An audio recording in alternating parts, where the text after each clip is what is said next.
पीले दांत वाली बहू। रंजना कभी ब्रश नहीं करती थी। उसे कितनी बार उसके माँ बाप ने डांटा, लेकिन उसका कोई असर उस पर होता ही नहीं था, जिस कारण से उसके दांत पीले पीले हो जाते हैं। शादी के बाद अरे बहू, वैसे तो तुझ में कोई कमी नहीं है, पर तेरे दांत दांत इतने पीले कैसे हैं बेटा? कैसे मतलब? कोई सर्जरी थोड़ी ना कराइए। वो तो क्या नाम, मैं ब्रश नहीं करती थी तो पीले हो गए। अब क्या करूं? आप कहे तो लाल करवा लूं या फिर काले? यार ये क्या है, क्यों माँ से लड़ रही हो? लड़ रही हूँ? अरे मैं लड़ रही हूँ या ये बोल रही है कि दांत पीले हैं, पीले? अरे तपस्या थोड़ी ना की है इन्हें पीले करने के लिए। बकायदा ब्रश नहीं किया है 20 साल तक, तब जाकर। छी, कैसी बात कर रही हो? ये उस वक्त तो पीले नहीं थे जब हम लोग तुम्हें देखने आए थे। अरे तब साफ करवा लिया होगा डेंटिस्ट के पास जाकर। अब देखो कैसे पीले पीले लग रहे हैं। रंजना सास की तरफ गुस्से से देखती है। फिर शुरू हो गई पीले पीले पीले।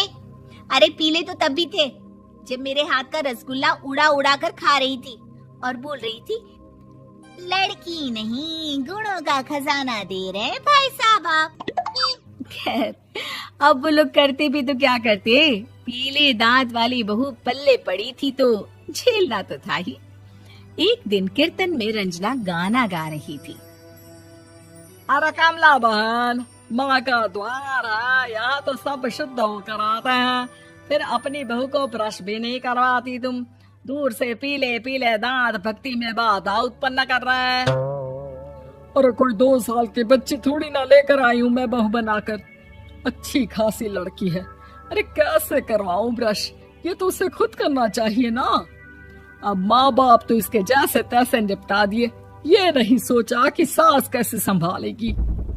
सास बहू को लेकर घर आ जाती है, लेकिन सोच लेती है कि अब इसे लेकर कहीं नहीं जाएगी। अगले रोज बहू कहती है, अरे क्या हो गया, मंदिर नहीं जाना क्या? कीर्तन का वक्त हो रहा है। मेरी मधुर वाणी से कान्हा जी जागते हैं और सोते हैं। आप तो जानती है ना उनकी भक्ति में कितना मन लगता है मेरा।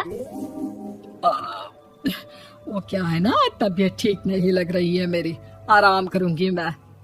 तबीयत ठीक नहीं लग रही? अभी तो मिथुन के गाने पर नाच रही थी आप, और अब बोल रही है कि तबीयत ठीक नहीं लग रही। अरे भक्ति में मन लगा लो सासू माँ, ऊपर जाना है, क्या मुंह दिखाओगी आप? हाँ, सास को बहू की